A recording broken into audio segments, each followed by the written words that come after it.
What? Show that's tough. That's tough. You like that? We'll get them made for everybody.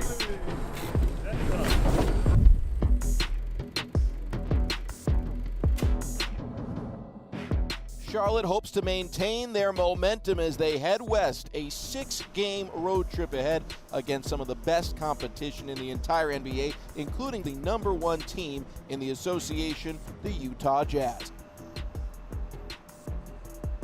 For us, it's one game at a time. We know we're playing 6 games. We're playing some of the best teams on the West Coast, so we got to come out with a great mentality of just being ourselves and buying in on both ends and just taking it one game at a time and not worrying about who we have next.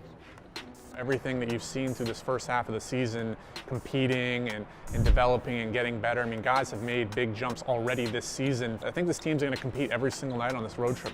These are important moments for a young group, just to bond together, stay together, and really the emphasis growing throughout these 6 games. We want to come out of this as a better team. But there's something about being on the road together. You bond, you connect. I don't know what the record's going to be, but I love it. I told our guys I love being on the road with them. You know, it's a bunker mentality, us against the world.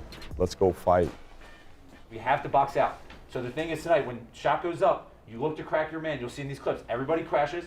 If your man does not crash for some reason, you got to help out Biz, PJ, Miles, Cody, boxing out Gobert, and boxing out Derek Favors. Come on, y'all. Get on 3. 1, 2, 3. Together. There you go. Come on, boys. Let's do it on a Monday evening. Hornets and Jazz Part 2 making a triumphant return. Gordon Hayward, first 7 years as a pro out in Salt Lake City. Hayward has the steal. Rozier up the left sideline. No look to Hayward. Hayward thundering down the lane. Euro step right-hand lane is good. 13 points for Gordon Hayward. I mean, the guy can do it all, and he's very versatile offensively and defensively, and his shooting splits have just gotten better and better this year. And you're finally seeing a player that he was back in Utah. You can see a fundamental shift in his impact on the team from the previous year, where for the most part you had a lot of the same pieces. Now you insert Gordon Hayward into the team, and all of a sudden they are in a playoff position. We've had 11 ties and 11 lead changes. Fun basketball here in the first half. LaMelo unafraid. LaMelo Ball keeps on keeping on. Fadeaway over Gobert is good.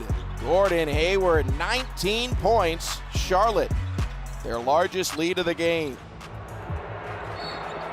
And Hayward hits the deck. It's gone from bad to worse. Hornets now down by 10, but some significant concern about Gordon Hayward. We're holding out hope that we'll see Gordon come back. Niang relocates. Uh-oh. Good count. Utah outscores the Hornets 41-20 in the final frame. For 3 quarters against a very good team, we were right there. So the challenge is now for 48 minutes. It's just how do we handle it now? And that's the growth for our team. Okay, but I like this group. I believe in this group. You guys came to kick some ass. I didn't like the 4th quarter. We'll learn. We'll grow from it. Okay, stay together. Long road trip, one game at a time. All right, let's go.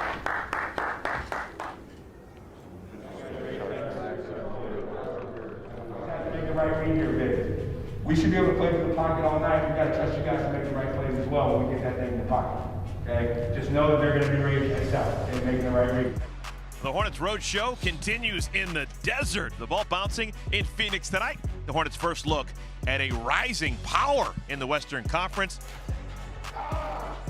Phoenix is playing extremely well. They have a lot of firepower. They got an all-star on that team, multiple all-stars on that team, well coached. Booker got the last 11 for Phoenix. Oh, what a pass that was. Devin Booker relocates, and he's still hot. He's got 19 points. He had 16 in the first quarter. It's a 48-minute game, and we're going to continue to play. And we did that. We found a way to claw our way back into that game. I'm really proud of their effort. Hornets were down by 17 not that long ago. A 7-0 run, they're within 10. Now Monk answers from the wing again, knocks down the triple. Malik Monk with 2 hands. Fadeaway 3, got it. They're blitzing you. Okay, so you guys be ready to roll over the top. LaMelo has 8 on it. Darts through. LaMelo ball at the rim. Final minute. Booker leans into Hayward. Oh my! Score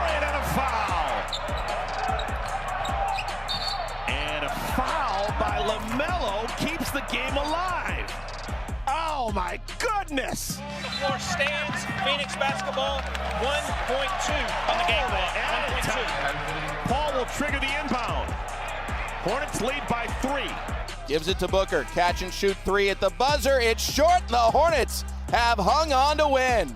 Charlotte, a big, big victory on the road in Phoenix.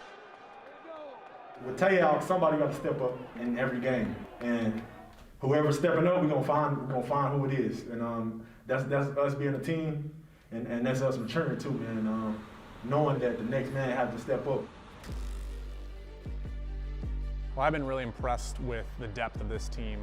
It seems like in the way everybody seems to be buying into their role. You have a guy like, for example, Miles Bridges has now gone to the bench as a small ball 4. PJ Washington playing more small ball 5.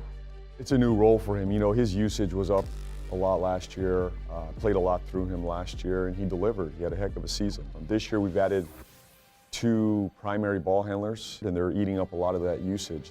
You still have Devontae in the mix. You have Terry Rozier playing at an all-star level.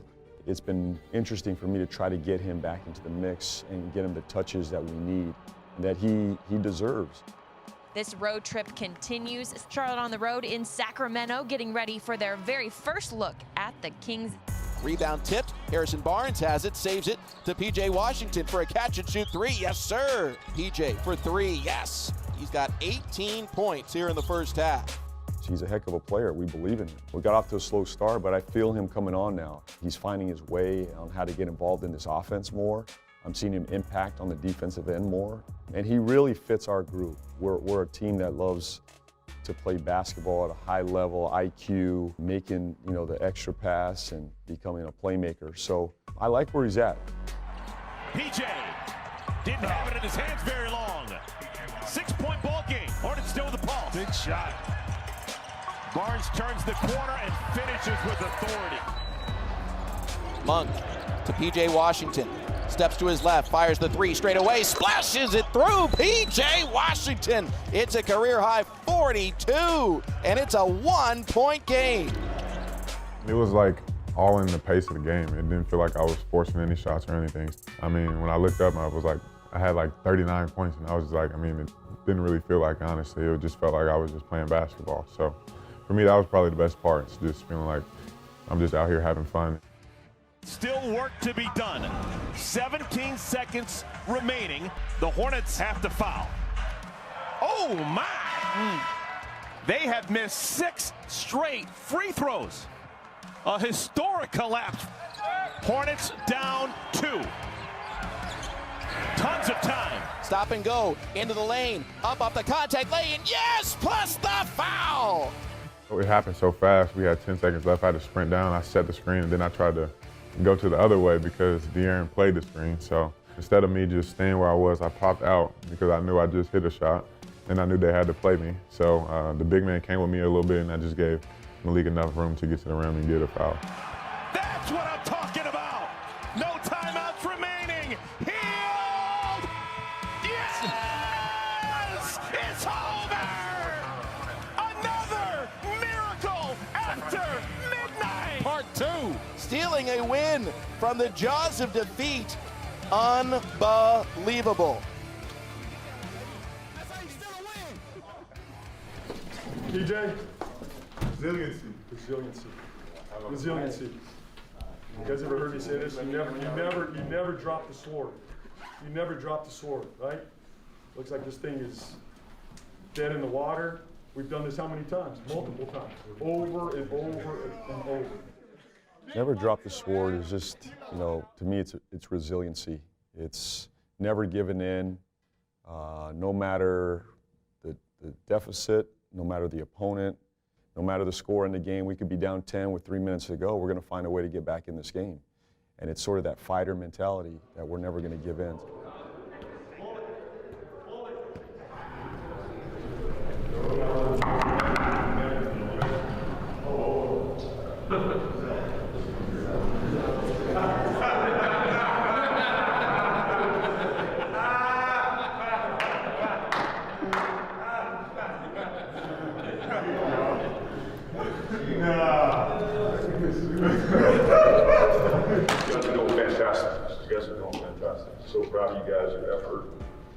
offensively, just do what we do last night, just be better tonight. The Hornets have played 4 games on this road trip. They've won 2. They've lost a pair. This would be a nice win to get, but it's not going to be easy. Let's play ball. We've got the Hornets. We've got the Trailblazers from the Rose City. Miles, you said this in Phoenix, right? It's all about the what? All about the win. Let's go get it. Let's go get it. I think one of the biggest surprises for this team has been all of the little things that LaMelo Ball is already doing. I think there were a couple of experts out there that had questions about his shot from distance, had questions about his defense, and from day one, he's consistently knocked down the deep ball. LaMelo, another one! And he's been one of the peskiest defenders in the NBA. He gives up on nothing. And a steal, how about that? Here comes Rozier. Score the goal! Now Ball. A triple! Oh, the Hornets mounting a charge yet again. My guys are busting their tails. I mean, they're playing so hard right now. We're undermanned, down 3 starters, back-to-back, grueling season. As I said, we're not going to use it as an excuse. I think there could have been some fatigue there in the third. And a turnover. Carmelo Anthony. Hornets in trouble. Carmelo hits a couple tough threes that really turned the game, but I thought our guys continued to battle. Valiant effort on night 2 of a back-to-back, but the team a bit tapped out energy-wise and shorthanded, falling 123 to 111. It is the final game of the long road trip and the final game of the first half of this NBA season. Your Charlotte Hornets looking to end things the right way, and that's with a win against Minnesota. Navigating through this season, I've had to rely on our veterans to get us through the season. And those guys have stepped up. You know, Gordon, Terry, Cody Zeller, Bismack. Go get it, man. Win on 3, 1, 2, 3. To get through a season like this and not being around each other, those guys deserve a lot of credit in teaching the young guys how to be professional. It's tough to really teach these guys as much as I'd like, but behind the scenes when nobody's watching, those veterans are wrapping their arms around these young guys, teaching them how to work, how to be professional, how to show up every day. That's extremely important for our program.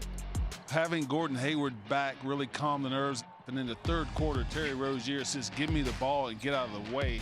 Terry for 3, ripped the net cord. 4 triples in the third quarter for Terry Rozier. Hornets came out of the locker room and said, okay, we're going to put our foot on the gas and not take it off until this game is settled. This is one of our most complete games, man. So it's a good sign for us going to the break, because after the break, we got to hit the ground running. Expectations are high for this team going into the second half of the season. People want to go to the playoffs. It's been a while for the Hornets. There's definitely a pride thing brewing here with Charlotte. People are proud to be fans of this team right now, for sure. And, you know, I can't wait until fans can come back and kind of experience it live. This is a team that's going to really thrive off of the energy of the crowd. I'm thrilled for our players and for our fans now, you know, to see this product on the floor. It is an exciting young group, you know, and to see them live, you know, in person, to make these spectacular plays and to compete and to grind out wins together at home. It's going to be a special deal for us, and hopefully over time we get more and more fans back. It's going to be great for our city and great for our fans to see us finally in action, up close and personal. Hopefully we can all continue to do our part, wear our mask, be socially distant, and when it's our turn, get the vaccine so that we're all ready for that day that Spectrum Center opens its doors and the Hive can be alive again.